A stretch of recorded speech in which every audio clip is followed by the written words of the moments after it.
আজ নিজ হাতে আপনাদের কবুতরের মাংস রান্না করে খাওয়াবো। এই ঈদে বোনের বাড়ি গেছিলাম বেড়াতে। সময় না থাকার কারণে বোন কবুতর দিয়ে দেয়। সেই কবুতর বাসায় নিয়ে আসে আমি নিজ হাতে রান্না করতেছি।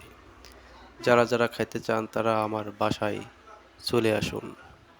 সীমিত সময় যে সুন্দর রান্না হচ্ছে, তাতে দুই উক্ত থাকবেন না, এক উক্তই শেষ হয়ে যাবে না। তাই আপনারা অতি তাড়াতাড়ি চলে আসুন। এখন একটু পানি দিয়ে দিলাম, ঝোল ঝোল হলে ভালো হয়। কবুতরের মাংস আমার কাছে খুব ভালো লাগে।